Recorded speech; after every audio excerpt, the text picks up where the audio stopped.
In the working-class neighborhoods of Queens during the 1940s, where immigrant dreams collided with harsh economic realities, John Joseph Gotti Jr. entered a world that would shape one of the most notorious criminal careers in American history. Born on October 27, 1940, in the South Bronx before his family relocated to the Sheepshead Bay section of Brooklyn and finally to East New York in Queens, young John absorbed the complex social dynamics of Italian-American communities where respect was earned through strength and loyalty often superseded legal obligation. The Gotti household represented the struggles of countless Italian immigrant families attempting to establish themselves in post-Depression America. John Gotti Sr., the family patriarch, worked sporadically as a day laborer, struggling with alcoholism and the constant pressure of providing for 13 children in circumstances that seemed to offer limited opportunities for legitimate advancement. His wife, Fanny, managed the chaotic household with the stern discipline that Italian mothers had perfected over generations of raising large families in confined spaces where every decision carried consequences for the entire family unit. The East New York neighborhood of John's youth was a melting pot of ethnicities, but the Italian-American community maintained distinct social structures that operated according to unwritten codes of conduct that often conflicted with mainstream American values. These codes emphasized personal honor, family loyalty, and neighborhood solidarity, while viewing outside authority with suspicion and skepticism. The streets themselves served as classrooms where young men learned lessons about power, respect, and survival that would prove more influential than anything taught in conventional educational institutions. John's early childhood was marked by poverty that went beyond simple financial hardship to encompass a comprehensive sense of exclusion from the opportunities and advantages that seemed readily available to families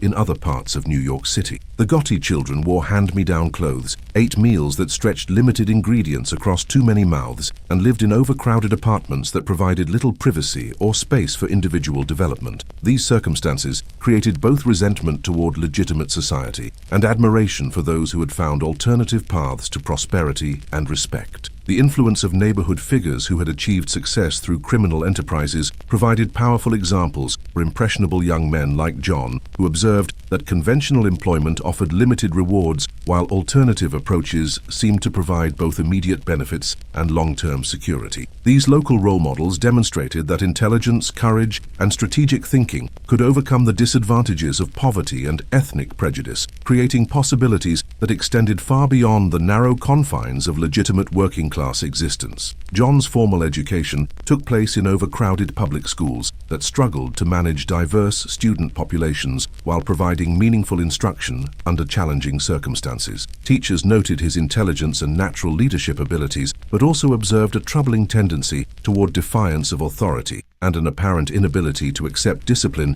that he considered arbitrary or unjust. His academic performance reflected this conflicted relationship with institutional authority, showing flashes of capability that were consistently undermined by behavioral problems and chronic absenteeism. The street education that supplemented and eventually superseded John's formal schooling provided training and skills that would prove far more relevant to his future career than anything offered in conventional classrooms. The neighborhood's complex social hierarchies taught lessons about the strategic use of violence, the importance of reputation management, and the delicate balance between cooperation and competition that governed relationships within criminal communities. These lessons were reinforced through daily interactions that rewarded successful application of criminal principles while punishing those who failed to understand or follow the unwritten rules. By his early teenage years, John had begun gravitating toward a group of neighborhood youths who shared his skepticism toward conventional authority and his appetite for risk-taking activities that offered both excitement and potential profit. These early associates, drawn from similar backgrounds of economic hardship and social alienation, included individuals who would remain part of his criminal network throughout his career. The relationships formed during late-night gatherings in neighborhood hangouts and clandestine meetings in abandoned buildings created bonds based on mutual trust and shared secrets that would prove more enduring than family connections or legitimate friendships. The progression from minor mischief to serious criminal activity followed patterns that characterized the development of many successful organized crime figures during this period. Initial activities focused on petty theft, gambling, and occasional violence that served multiple purposes, providing immediate financial benefits during periods of particular hardship, demonstrating courage and resourcefulness to peer groups whose approval mattered more than adult disapproval, and offering opportunities to test and refine methods that would later be applied to more ambitious criminal enterprises. The local numbers racket that dominated illegal gambling in East New York provided John with his first exposure to sophisticated criminal organization and the kind of systematic approach to illegal enterprise that would characterize his later career.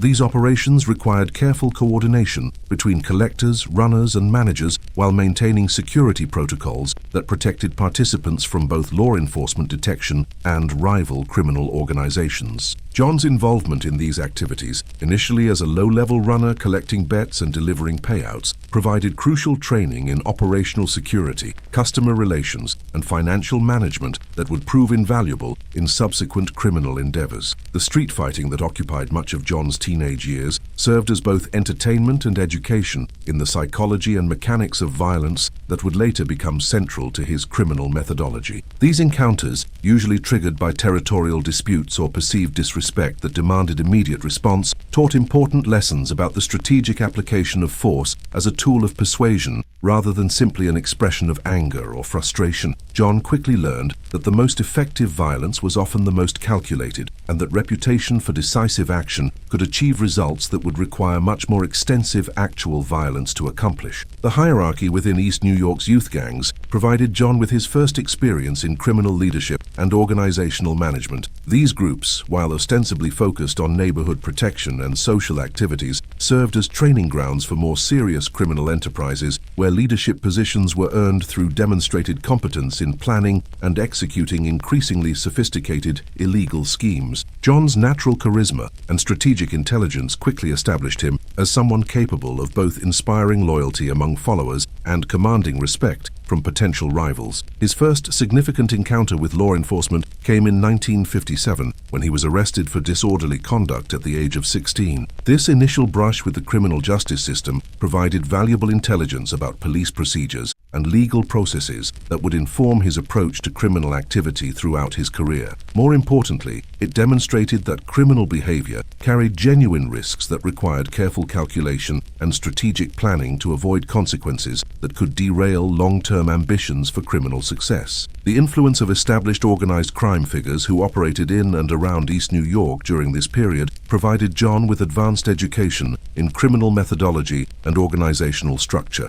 These relationships, initially based on casual neighborhood interactions, gradually evolved into more formal associations that offered opportunities for participation in criminal enterprises that operated on scales far beyond anything available through purely local activities. The exposure to professional criminals who had achieved significant success through systematic application of criminal principles provided blueprints for the kind of career that John was already beginning to envision for himself. The truck hijacking activities that would become central to John's early criminal career began as relatively simple operations, targeting delivery vehicles that traveled predictable routes through neighborhoods where criminal organizations possessed both detailed intelligence and operational advantages. These crimes required careful surveillance of target vehicles, coordination between multiple participants, and systematic methods for disposing of stolen merchandise while avoiding law enforcement detection. John's involvement in these activities, initially as a lookout and eventually as a planning coordinator, provided training in tactical operations and logistics management that would prove essential for more sophisticated criminal enterprises. The fencing operations that enabled conversion of stolen merchandise into cash required establishing relationships with legitimate businesses that could serve as outlets for illegal goods while maintaining the appearance of conventional commercial activity. These relationships demanded both business acumen and personal credibility, as success depended on maintaining trust with partners who possessed their own concerns about legal exposure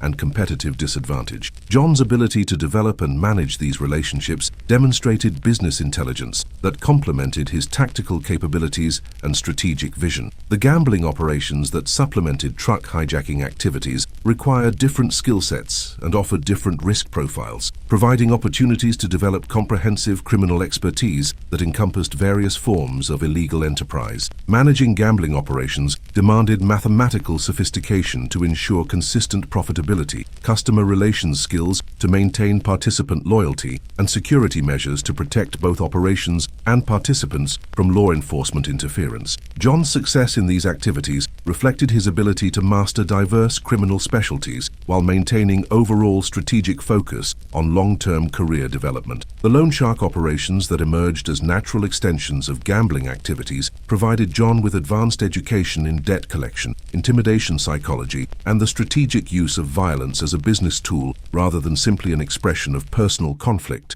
These operations required careful evaluation of borrowers' financial capabilities and repayment prospects, while maintaining collection procedures that ensured reliable revenue without generating excessive law enforcement attention. The success of these enterprises depended on reputation for both reliability and ruthlessness that could influence behavior without requiring constant application of actual violence. The social clubs that served as headquarters for various criminal activities provided environments where different criminal enterprises could be coordinated while maintaining security from law enforcement surveillance and infiltration. These locations, typically legitimate businesses that also served as informal community centers, created opportunities for relationship building and strategic planning that would have been impossible to conduct in purely criminal environments. John's involvement in club management and social activities provided training in leadership psychology and community relations that would prove essential for his later role as a public figure within both criminal and legitimate communities.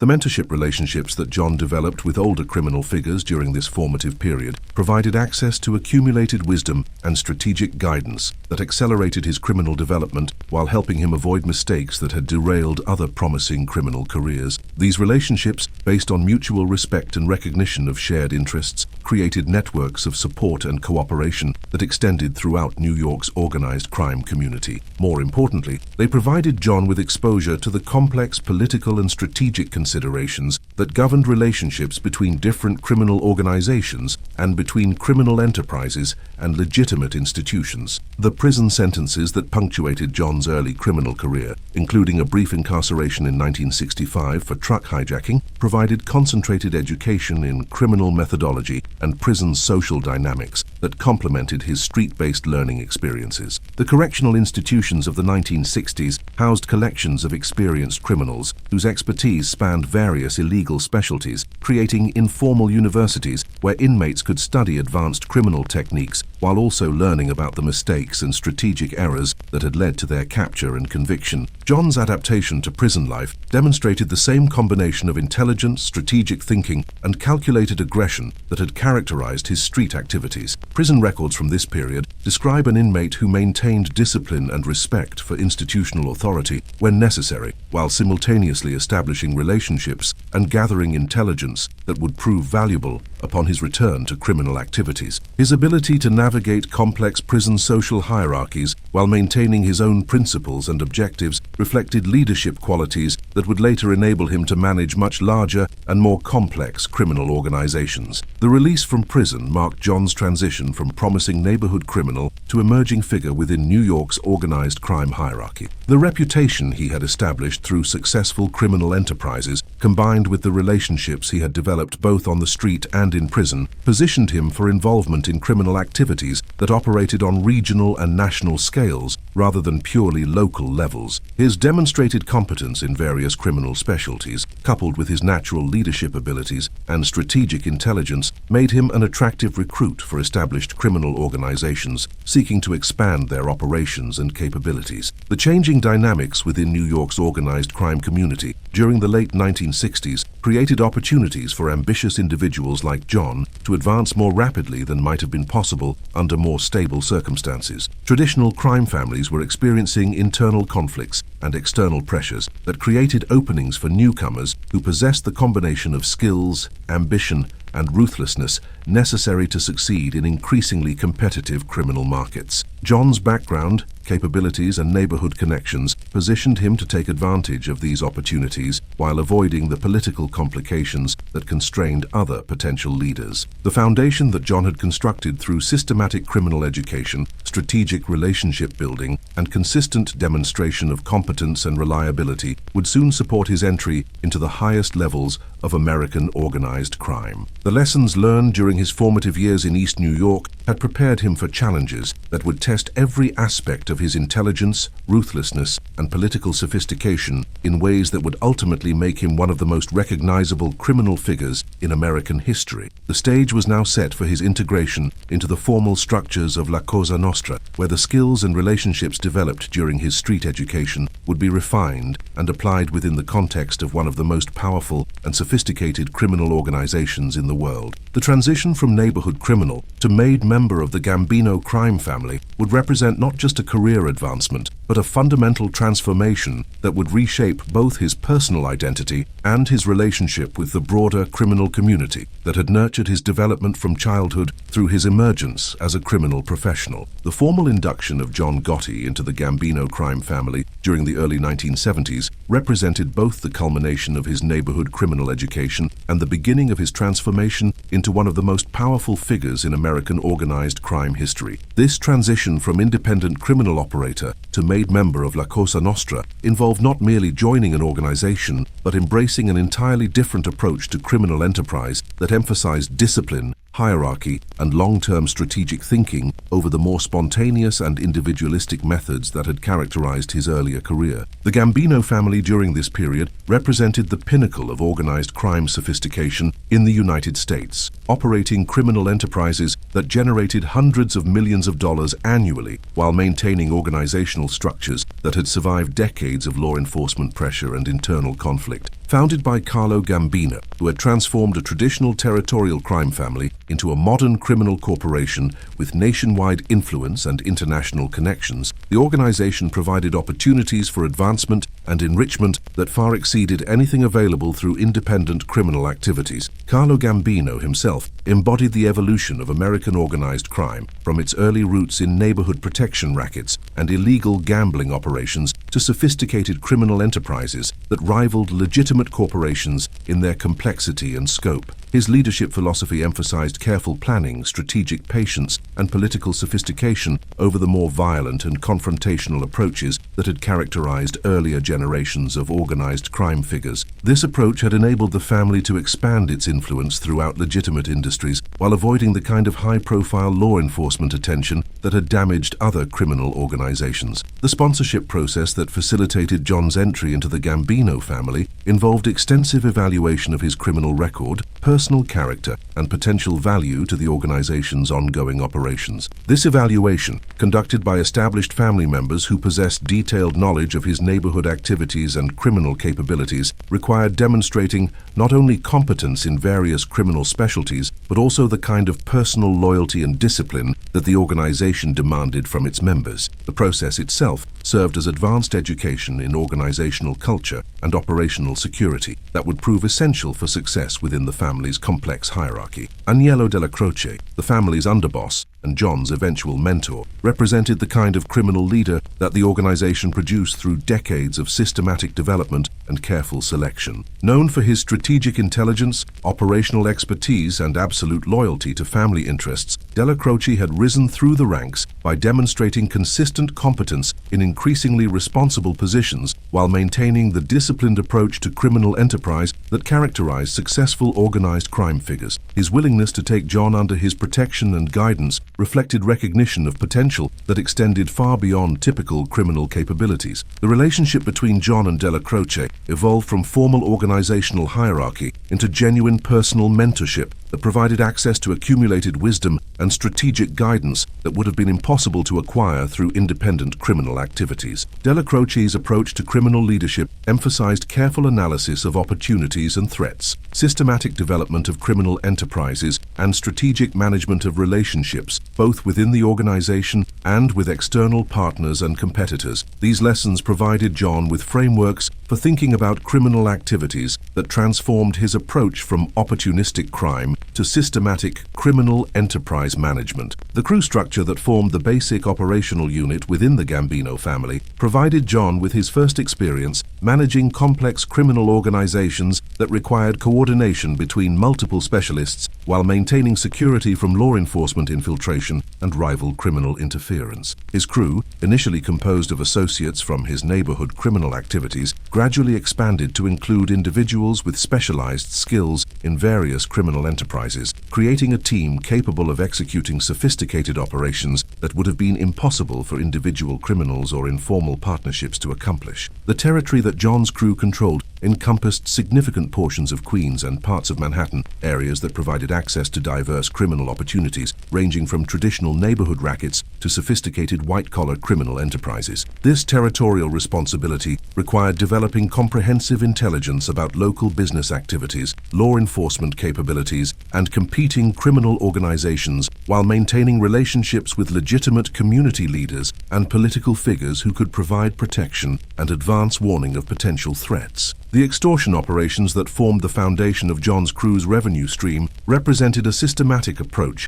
to generating steady income from legitimate businesses within their territory. These operations, conducted under the protection of the Gambino family name and reputation, involved carefully calculated pressure that encouraged voluntary cooperation rather than resistant confrontation. The success of these enterprises depended on reputation for both reliability and ruthlessness that could influence business decisions without requiring constant applications of actual violence or intimidation. The construction industry provided particularly lucrative opportunities for both legitimate business ventures and criminal enterprises that took advantage of the industry's complex regulatory environment and dependence on political relationships. John's crew developed expertise in construction-related criminal activities that included bid rigging, union manipulation, and various forms of fraud that generated enormous profits while maintaining the appearance of legitimate business operations. These activities required sophisticated understanding of industry practices and regulatory requirements that enabled criminal exploitation of system weaknesses. The labor unions that controlled various aspects of New York's construction and transportation industries provided additional opportunities for criminal enterprises that operated at the intersection of legitimate business and organized crime influence. John's involvement in union affairs, initially through relationships developed during his neighborhood criminal activities, gradually evolved into systematic infiltration and control of union decision-making processes that affected major construction projects and transportation operations throughout the metropolitan area. The illegal gambling operations that supplemented construction-related activities required different organizational structures and security measures while offering opportunities to develop relationships with customer bases that extended throughout New York's business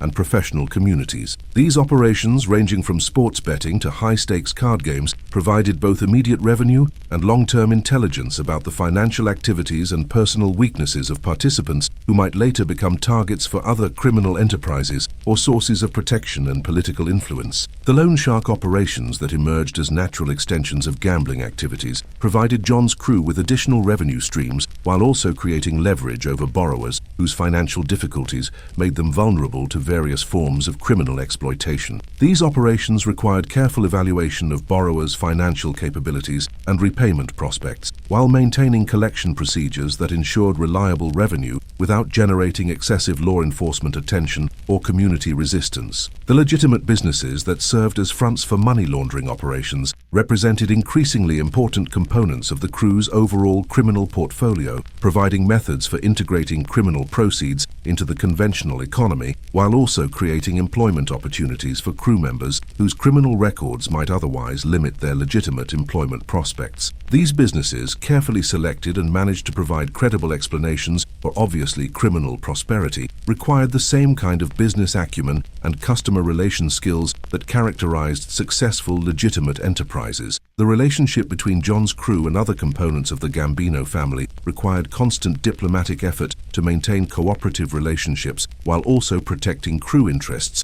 and maintaining operational security. The family's complex internal politics involved competing ambitions, territorial disputes, and personality conflicts that could escalate into serious threats to individual crews or their members. John's ability to navigate these internal dynamics while maintaining his crew's independence and profitability demonstrated political sophistication that complemented his operational expertise. The law enforcement environment that confronted organized crime during the 1970s represented unprecedented challenges that required adaptive strategies and enhanced security measures to maintain successful criminal operations. Federal agencies were developing new investigative techniques and legal authorities that threatened traditional organizational structures and operational methods, while local law enforcement agencies were receiving increased resources and training that enabled more effective responses to organized crime activities. John's crew adapted to these changing conditions through enhanced operational security and more sophisticated methods of conducting criminal business. The Racketeer-Influenced and Corrupt Organizations Act, which became federal law in 1970, provided law enforcement agencies with powerful new tools for prosecuting organized crime figures through systematic attacks on entire criminal organizations rather than individual criminal acts. This legislation threatened to transform the legal environment in ways that could make traditional organized crime activities much more dangerous and potentially catastrophic for participants, requiring strategic adaptation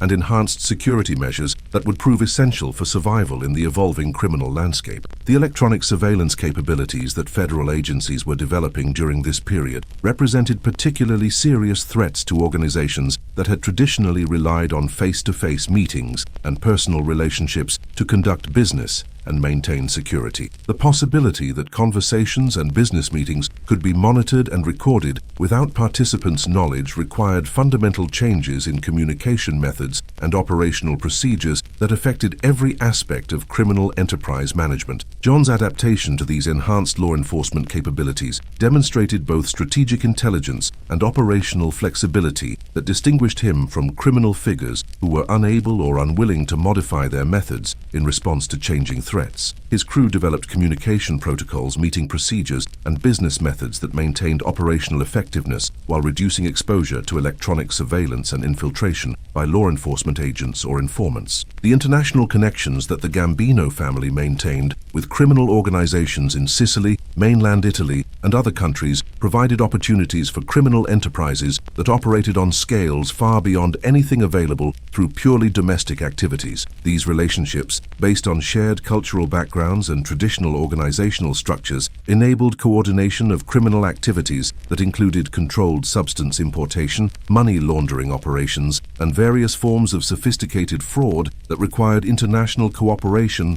and coordination. John's involvement in international criminal activities, initially limited to supporting roles in operations planned and managed by more senior family members, provided education in criminal enterprises that operated according to different legal systems, cultural expectations, and security requirements. This international exposure broadened his understanding of criminal possibilities while also demonstrating the complex political and logistical challenges that accompanied global criminal operations. The controlled substance trade that was expanding rapidly during the 1970s represented both enormous opportunities for criminal profit and unprecedented risks that threatened to destroy entire criminal organizations through enhanced law enforcement attention and internal conflicts over territorial control and operational procedures. The Gambino family's approach to controlled substance activities emphasized careful management of risks and rewards while maintaining discipline and security that protected the organization's other criminal enterprises from law enforcement focus generated by substance-related activities. John's role in the family's controlled substance operations reflected both his demonstrated competence in complex criminal enterprises and the organization's recognition of his potential for advancement to positions of greater responsibility and authority. These activities required managing relationships with suppliers, distributors, and customers while maintaining security protocols that protected participants from law enforcement detection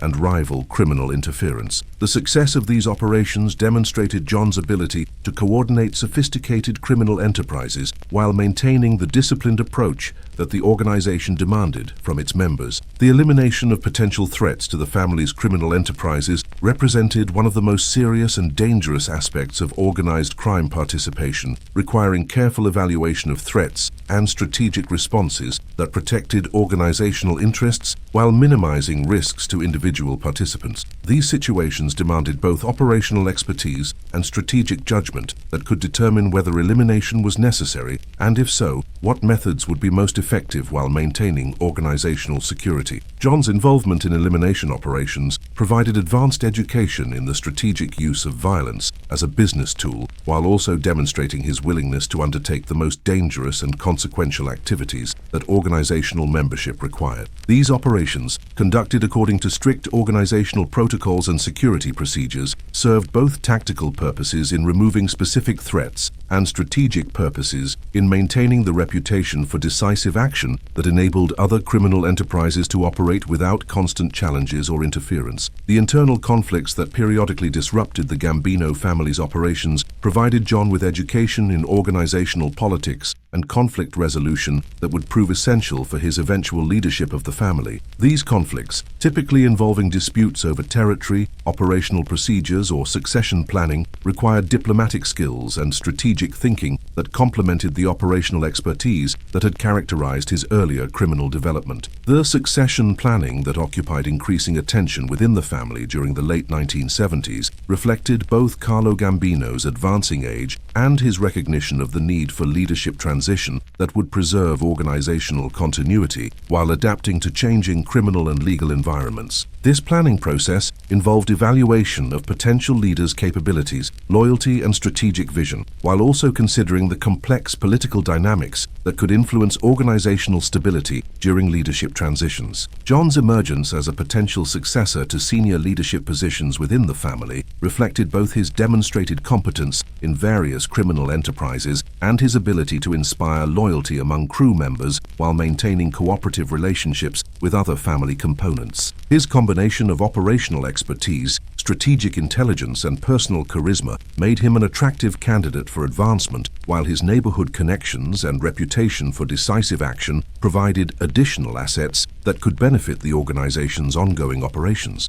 The death of Carlo Gambino in 1976 and the subsequent succession of Paul Castellano to family leadership created opportunities and challenges that would define the next phase of John's criminal career. Castellano's leadership philosophy emphasized legitimate business investments and white-collar criminal activities over traditional neighborhood rackets, representing a strategic shift that created both opportunities for advancement and potential conflicts with established operational methods and territorial arrangements. The relationship between John and the new family leadership required careful management to maintain advancement opportunities while protecting his crew's interests and operational independence. Castellano's preference for business-oriented criminal enterprises aligned with some aspects of John's crew operations, while potentially conflicting with traditional territorial and operational approaches that had characterized his neighborhood-based criminal activities. By the end of the 1970s, John Gotti had successfully transformed himself from neighborhood criminal into a significant figure within one of America's most powerful organized crime families. The foundation he had constructed through systematic learning, strategic relationship building, and consistent demonstration of competence and loyalty would soon support his advancement to the highest levels of the organization, where the lessons learned during his apprenticeship would be tested against challenges that would ultimately make him both the most famous and most controversial organized crime figure of the late 20th century. The stage was now set for the most dramatic phase of his career, where his combination of operational expertise, media savvy, and strategic boldness would transform both his personal position and the public perception of American organized crime in ways that would define his legacy and influence the evolution of criminal organizations throughout the country. And the transformation of John Gotti from ambitious crew leader to undisputed boss of the Gambino crime family represents one of the most dramatic and controversial leadership transitions in organized crime history. This ascension, achieved through a combination of strategic boldness, calculated violence, and unprecedented media manipulation, would establish him as both the most powerful and most visible criminal figure in America during the 1980s and early 1990s. The tensions between John and Paul Castellano that would ultimately lead to the most significant leadership change in in modern organized crime history had been building throughout the early 1980s, fueled by fundamental disagreements about operational philosophy, territorial control, and the direction of the family's criminal enterprises. Castellano's preference for sophisticated white-collar criminal activities and legitimate business investments increasingly conflicted with John's more traditional approach to neighborhood-based criminal operations, and his belief that visible strength and decisive action were essential for maintaining organizational respect and territorial control. The personal animosity between the two men extended beyond simple strategic disagreements to encompass deeper conflicts about leadership style, organizational culture, and the proper relationship between crime family leadership and street-level operations. Castellano's increasingly reclusive lifestyle and his tendency to conduct business from his Staten Island mansion created psychological and practical distance from family members who were dealing with daily operational challenges and law enforcement pressure. This distance generated resentment among crew leaders like John, who felt that effective leadership required personal involvement and visible commitment to organizational welfare. The controlled substance policies that Castellano had attempted to impose on family operations represented a particular source of conflict, as these restrictions limited potentially lucrative criminal opportunities while failing to provide alternative revenue sources that could compensate for the financial losses. John and other family members argued that these policies placed them at competitive disadvantages relative to other criminal organizations, while exposing them to the same law enforcement risks without corresponding benefits. The enforcement of these policies through threats and punishment created additional tensions that undermined organizational cohesion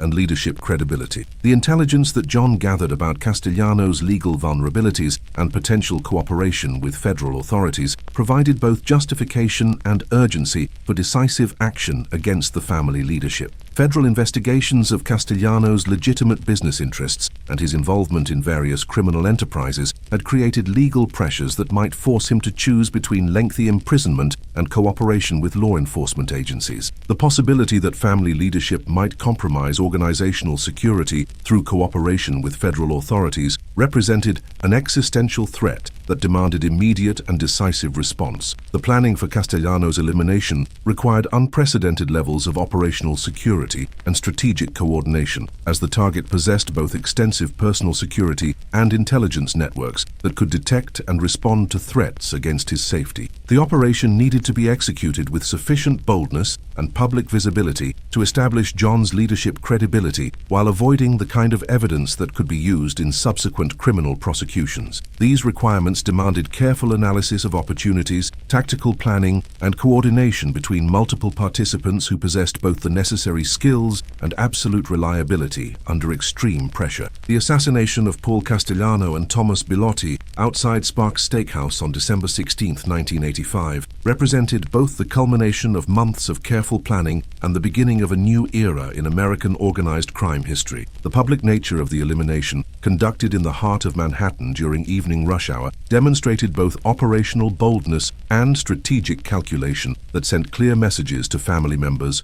rival organizations, and law enforcement agencies about the new leadership's capabilities and priorities. The immediate aftermath of the elimination required John to consolidate power within the family while managing potential threats from law enforcement agencies and rival criminal organizations that might attempt to exploit the leadership transition. This consolidation involved securing the loyalty of family crews, maintaining operational continuity for ongoing criminal enterprises, and establishing new leadership structures that reflected both organizational needs and John's personal leadership philosophy. The success of this transition demonstrated both his political skills and the extent of support that his leadership enjoyed within the organization. The formal succession to family leadership involved John's appointment as acting boss and subsequently as official boss of the Gambino family, positions that provided both unprecedented opportunities for criminal enterprise and exposure to legal risks that had previously been limited to subordinate positions. The responsibilities of family leadership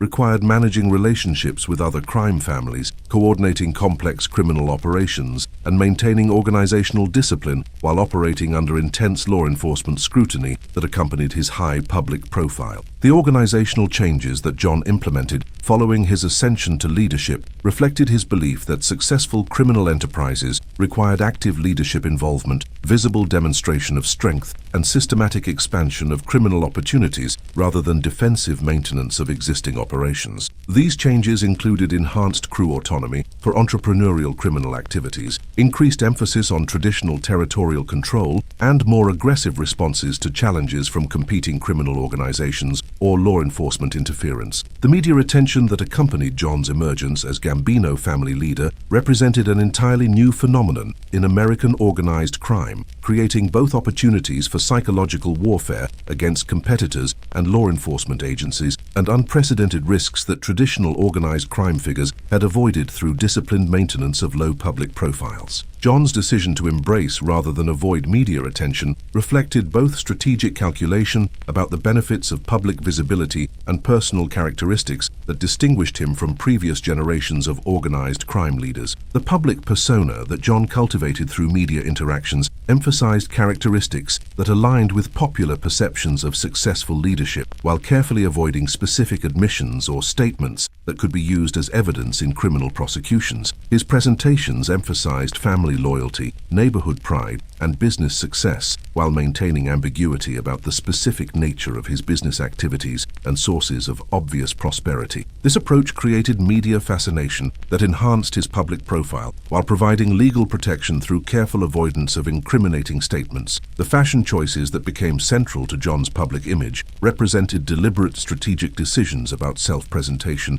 that were designed to project both success and respectability, while distinguishing him from stereotypical portrayals of organized crime figures. His preference for expensive suits, carefully maintained appearance, and visible displays of prosperity created visual associations with legitimate business success that complicated law enforcement efforts to portray him as a conventional criminal figure. These choices also demonstrated respect for traditional Italian-American values about personal presentation and family honor that resonated with community members who might otherwise disapprove of criminal activities. The legal team that John assembled to defend against federal criminal charges represented one of the most sophisticated and expensive criminal defense efforts in American legal history. This team, led by Bruce Cutler and including various specialists in federal criminal law, organized crime prosecutions, and media relations, provided both exceptional legal representation and strategic guidance about managing the complex relationships between criminal defense,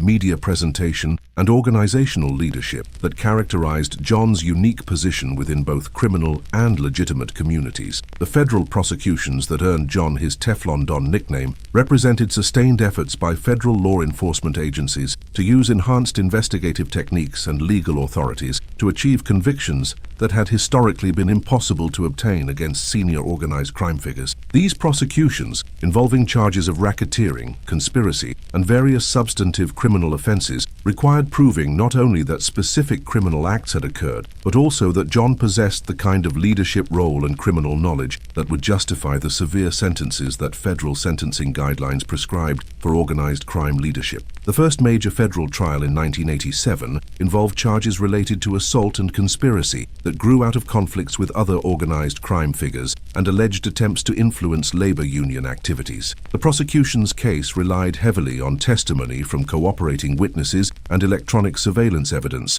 that purported to demonstrate John's involvement in planning and authorizing criminal activities. The defense strategy emphasized challenges to witness credibility, technical arguments about surveillance evidence, and presentation of John as a legitimate businessman who was being prosecuted because of his ethnic background and neighborhood associations. The acquittal in this first federal trial established both John's reputation for legal invincibility and the prosecution strategy template that would be refined and enhanced in subsequent legal proceedings. The jury's rejection of federal evidence and witness testimony suggested that traditional prosecution methods might be inadequate for achieving convictions against defendants who possessed both superior legal representation and sophisticated understanding of law enforcement techniques and procedures. This outcome enhanced John's public profile, while also intensifying federal determination to develop more effective prosecution strategies. The second major federal trial in 1990 involved more serious charges related to racketeering and conspiracy that encompassed encompassed a broader range of alleged criminal activities and required proving systematic criminal enterprise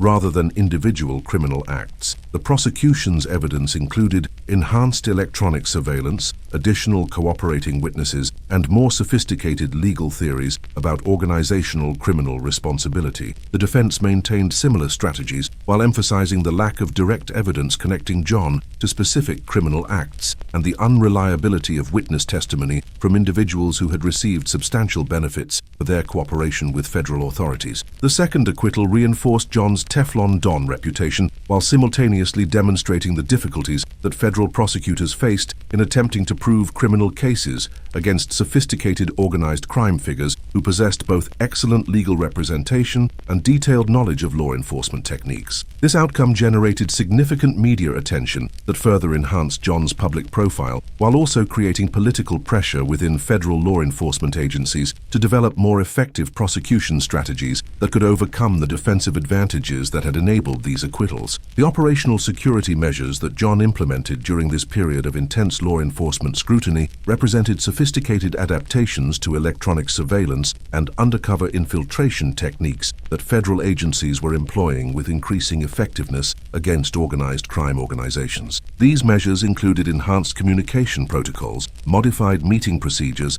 and systematic efforts to compartmentalize sensitive information in ways that limited the potential damage from law enforcement penetration of organizational activities. The business enterprises that provided both legitimate income and fronts for criminal money laundering operations expanded significantly during John's leadership, creating a diversified portfolio of activities that included construction companies, restaurants, bars, and various service businesses. These enterprises required sophisticated management to maintain their legitimate appearances while serving their criminal purposes, demanding business acumen that complemented the criminal expertise that had characterized John's earlier career development. The success of these businesses also provided credible explanations for the obvious prosperity that accompanied his lifestyle and family activities. The international criminal relationships that John developed during his leadership of the Gambino family provided opportunities for criminal enterprises that operated on global scales while requiring coordination with criminal organizations that possessed different cultural backgrounds, operational methods, and strategic priorities. These relationships, particularly with Sicilian organized crime groups, enabled controlled substance importation, money laundering operations,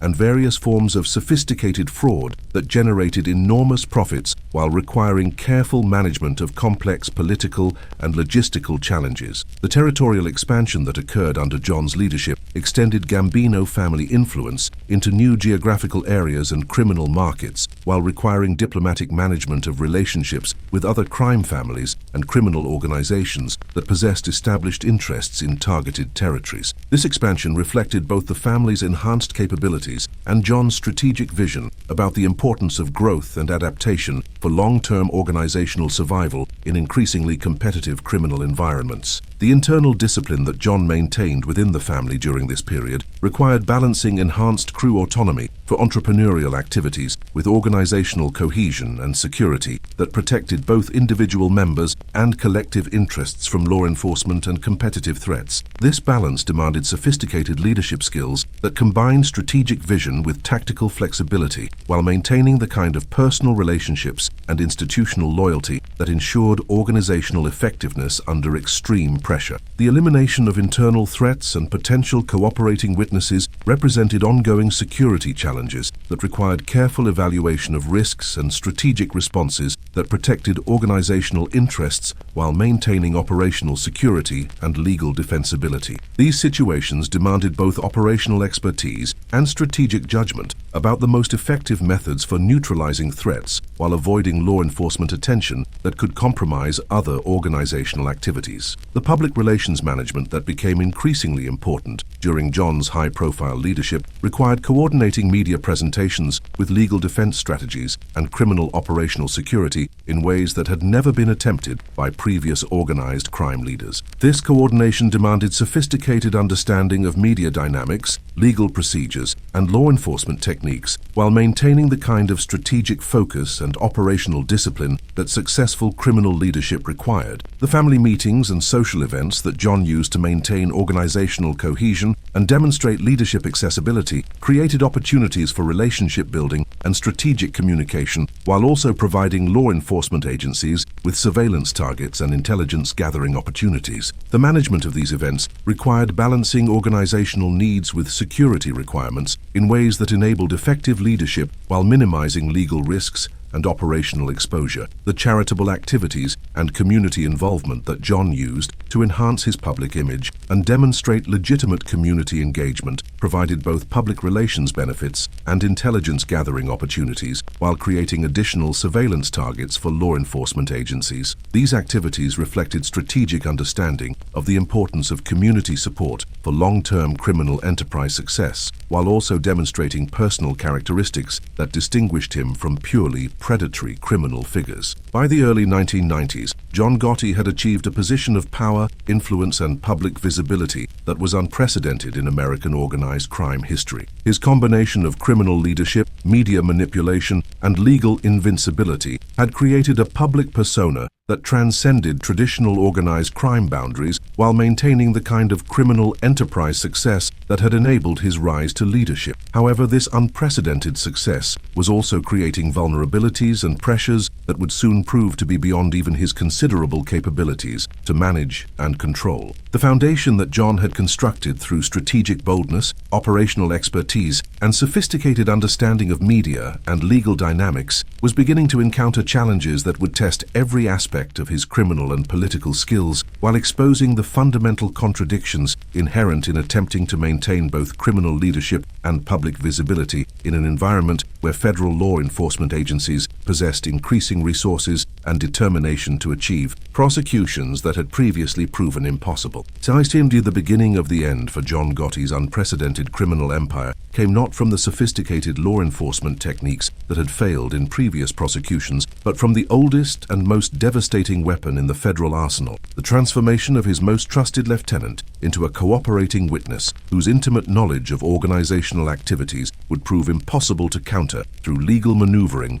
or public relations management. Salvatore "Sammy the Bull" Gravano represented everything that had made the Gambino family's criminal enterprises so successful during John's leadership. As underboss of the family and John's closest criminal associate, Gravano possessed detailed knowledge of virtually every significant criminal decision and operational detail that had characterized the organization's activities throughout the late 1980s and early 1990s. His combination of operational expertise, strategic intelligence, and absolute loyalty had made him indispensable to John's leadership, while also making him the most dangerous potential threat to organizational security. The relationship between John and Gravano had evolved over more than a decade from mutual respect between successful criminal operators into the kind of personal partnership that characterized the most effective organized crime leadership teams. Their complementary skills, John's media savvy and strategic vision combined with Gravano's operational expertise and tactical ruthlessness, had created a leadership dynamic that enabled the family to expand its criminal enterprises while maintaining organizational discipline under unprecedented law enforcement pressure. This partnership had survived numerous challenges and crises that had tested both their criminal capabilities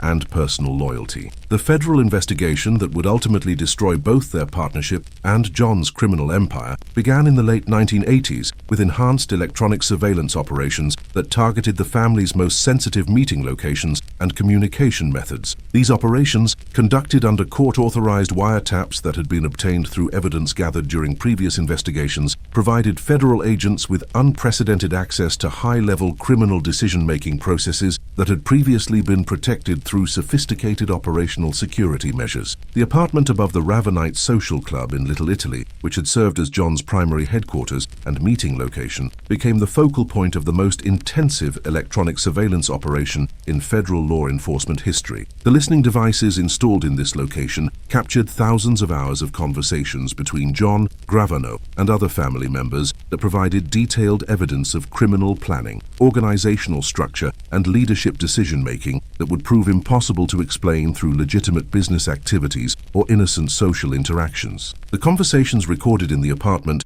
revealed not only specific criminal activities, but also John's management philosophy and leadership style in ways that undermined the carefully constructed public persona that had enabled his previous legal victories. These recordings demonstrated systematic criminal enterprise management, casual discussions of violence and intimidation, and strategic planning for criminal activities that contradicted the legitimate businessman image that his legal team had successfully projected during earlier prosecutions. More damaging still, they revealed John's personal attitudes and private statements that conflicted with his public presentations about family values and community responsibility. The most devastating aspect of the recorded conversations involved John's private criticisms of Gambino and other family members, statements that revealed strategic calculations and personal assessments that directly contradicted the loyalty and mutual respect that organizational effectiveness required. These criticisms, made during moments when John believed he was speaking confidentially to trusted associates, demonstrated both tactical cynicism and personal disloyalty that violated fundamental organizational principles and personal relationships that had sustained the partnership for years. The federal indictment that resulted from this surveillance operation, filed in December 1990, represented the culmination of the most comprehensive organized crime investigation in American law enforcement history. The charges included racketeering, conspiracy, obstruction of justice, and multiple counts related to specific criminal acts that encompassed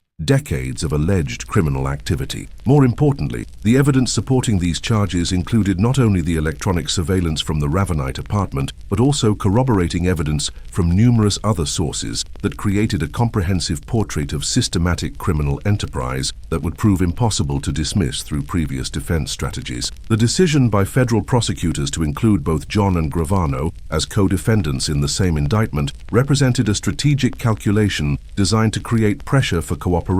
while also demonstrating the extent of criminal conspiracy that characterized their joint leadership of the family. This prosecution strategy acknowledged that successful conviction of senior organized crime figures required not only comprehensive evidence, but also systematic destruction of the personal relationships and mutual loyalty that enabled organizational resistance to law enforcement pressure. Gambino's initial response to the indictment reflected both his understanding of federal sentencing guidelines and his realistic assessment of the strength of the government's evidence against him. The prospect of life imprisonment under the enhanced sentences that federal guidelines prescribed for organized crime leadership, combined with his detailed knowledge of the evidence that prosecutors possessed, created incentives for cooperation that had not existed during previous prosecutions, when sentences were less severe and evidence was less comprehensive. The negotiations between Gambino and federal prosecutors that led to his cooperation agreement represented one of the most significant intelligence coups in law enforcement history, providing access to detailed information about organized crime operations that had previously been impossible to obtain through conventional investigative methods. This cooperation required not only Gambino's agreement to testify about his own criminal activities, but also his willingness to provide comprehensive information about John's role in criminal decision-making and organizational management that could be corroborated through independent evidence. The proffer sessions that preceded Gambino's formal cooperation agreement provided federal prosecutors with detailed intelligence about decades of criminal activity that extended far beyond the specific charges in the current indictment. This information included details about unsolved criminal cases, organizational structure and decision-making processes, and criminal methodologies that would prove valuable for future prosecutions, while also providing context that enhanced the credibility and comprehensiveness of testimony about the current charges. The psychological impact of Gambino's betrayal on John represented perhaps the most devastating aspect of the prosecution strategy, as it violated fundamental assumptions about loyalty and mutual dependence that had characterized their partnership and organizational leadership. The realization that his most trusted associate had chosen cooperation with federal authorities over organizational loyalty shattered both his strategic calculations about legal defense and his personal confidence in the relationships and institutional structures that had sustained his criminal career. The preparation for trial that followed Gambino's cooperation required John's legal team to develop entirely new defense strategies that could address the devastating impact of insider testimony while maintaining some possibility of reasonable doubt about the specific criminal charges. This preparation involved not only legal research and tactical planning, but also psychological preparation for courtroom confrontations with someone who possessed intimate knowledge of virtually every aspect of John's criminal activities and personal character. The trial itself, which began in January 1992, attracted unprecedented media attention that reflected both John's celebrity status and the historical significance of the first successful prosecution of a sitting organized crime boss through testimony from his own underboss. The courtroom proceedings provided daily drama, as federal prosecutors presented evidence of systematic criminal enterprise, while defense attorneys attempted to discredit cooperating witness testimony through challenges to character, motivation, and factual accuracy. Gambino's testimony during the trial provided detailed first-hand accounts of criminal activities that included specific dates, locations, participants, and conversations that could be corroborated through independent evidence from electronic surveillance, financial records, and physical evidence. This testimony covered not only the specific charges in the indictment, but also decades of criminal activity that demonstrated systematic criminal enterprise and John's central role in planning, authorizing, and managing criminal operations. The most damaging aspects of Gambino's testimony involved detailed descriptions of criminal decision-making processes that revealed John's systematic approach to criminal enterprise management and his personal involvement in activities that contradicted his public presentations about legitimate business activities. These descriptions, corroborated by electronic surveillance evidence and independent witness testimony, created a comprehensive portrait of criminal leadership that proved impossible to dismiss through traditional defense strategies. The cross-examination of Gambino by John's defense team attempted to undermine his credibility through detailed questioning about his cooperation agreement, personal motivations for testifying, and factual inconsistencies in his statements to federal authorities. However,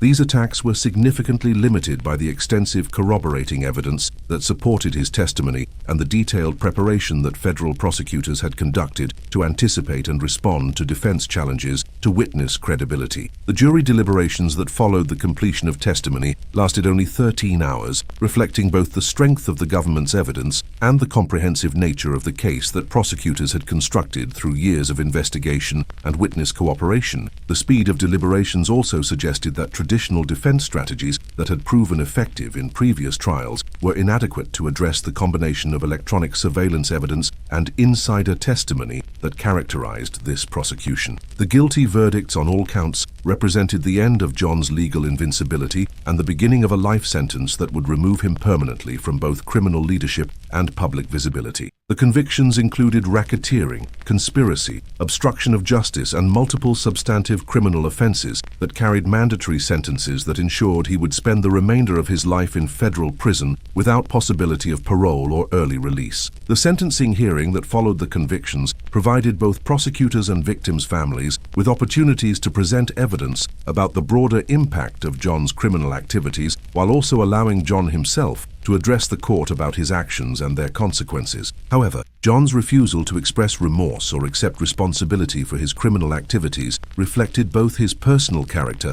and his understanding that cooperation with federal authorities would violate organizational principles and personal integrity that he continued to value despite their legal consequences. The federal prison system that received John following his sentencing represented a harsh and unforgiving environment specifically designed to house the most dangerous and unrepentant criminals in American society. The administrative maximum facility in Florence, Colorado, where he would spend most of his remaining years, provided maximum security containment that eliminated virtually all contact with the outside world while maintaining conditions that were designed to prevent escape, communication with criminal associates, or continued influence over criminal organizations. The daily routine that characterized John's prison existence represented a dramatic contrast to the luxury and influence that had defined his years as head of the Gambino family. Confined to a small cell for most of each day, with limited recreation opportunities and virtually no contact with family members or associates, he experienced the kind of complete isolation that federal authorities hoped would demonstrate the ultimate futility of criminal leadership and organized crime participation.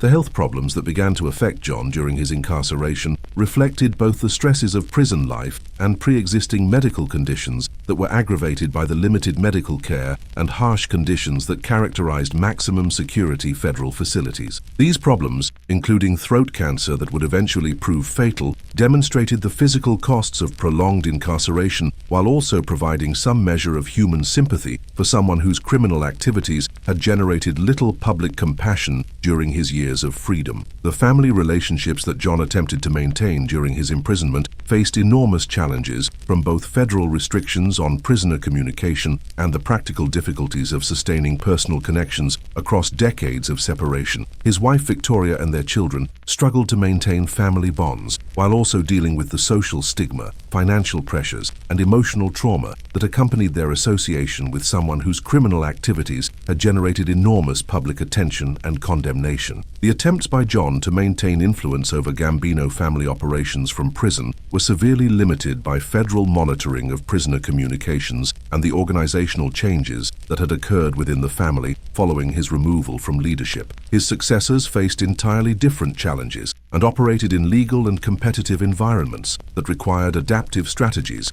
and leadership approaches that differed significantly from the methods that had characterized his own criminal career. The legal appeals that occupied much of John's time during his incarceration focused on technical arguments about trial procedures, evidence admissibility, and sentencing guidelines, rather than fundamental challenges to the factual basis of his convictions. These appeals reflected both the strength of the evidence that had supported his conviction and the limited options available for challenging convictions that had been based on such comprehensive and well-corroborated evidence from multiple sources. The media attention that continued to focus on John during his imprisonment reflected both public fascination with his dramatic rise and fall and broader interest in organized crime as a social phenomenon that revealed important aspects of American culture and criminal justice. This attention, while gratifying to someone who had cultivated public visibility throughout his criminal career, also served as constant reminder of the contrast between his current circumstances and the power and influence that had previously defined his identity and social position. The death of John Gotti on June 10, 2002,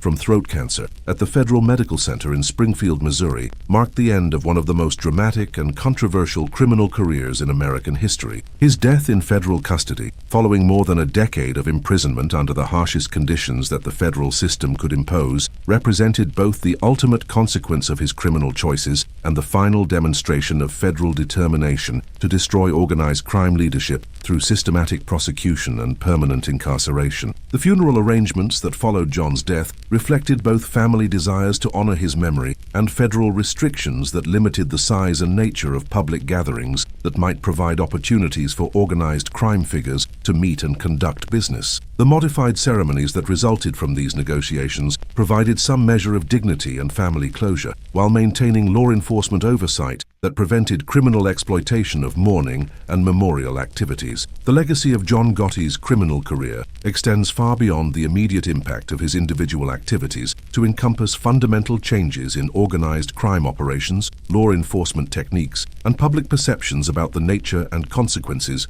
of criminal leadership. His rise and fall demonstrated both the possibilities and limitations of criminal enterprise in modern American society, while also illustrating the eventual effectiveness of sustained law enforcement pressure and sophisticated prosecution strategies. The impact on American organized crime that resulted from John's prosecution and conviction included enhanced federal capabilities for investigating and prosecuting criminal organizations, increased willingness of criminal associates to cooperate with law enforcement authorities, and strategic adaptations by surviving criminal organizations that emphasized lower profiles and enhanced operational security. These changes reflected lessons learned from the systematic destruction of the Gambino family leadership and the demonstration that even the most sophisticated and powerful criminal organizations could be penetrated and destroyed through sustained law enforcement effort. The influence on popular culture that John's career created through his media savvy and public visibility established templates for criminal celebrity that continue to influence both actual criminal behavior and fictional portrayals of organized crime in movies, television, and literature. His combination of criminal success, personal charisma, and dramatic downfall provided narrative elements that captured public imagination while also demonstrating the ultimate futility of criminal approaches to achieving lasting success and personal satisfaction. The lessons about loyalty, betrayal, and the ultimate costs of criminal choices that John's story illustrates continue to resonate within both law enforcement and criminal communities as examples of the fundamental contradictions inherent in criminal enterprise and the inevitable consequences of choosing criminal careers over legitimate alternatives. His transformation from neighborhood criminal to international celebrity to federal prisoner demonstrates both the possibilities and limitations of criminal ambition while illustrating the personal and social costs that accompany criminal success. The story of John Gotti serves as a powerful reminder that even the most sophisticated and successful criminal careers ultimately face limits imposed by law enforcement determination, institutional resources, and the fundamental contradictions inherent in attempting to build lasting enterprises on foundations of violence, deception, and betrayal. His legacy stands as both cautionary tale and historical example of the complex relationships between crime, celebrity, and justice in American society. This concludes our examination of one of American history's most notorious and fascinating criminal figures, whose rise and fall illuminated both the possibilities and ultimate futility of criminal ambition in modern society. For more deep dives into the cases that have shaped our understanding of crime and justice, remember to subscribe to Sleep Crime, where we explore the stories that reveal the complex realities behind the headlines and the lasting impact of choices that echo through generations.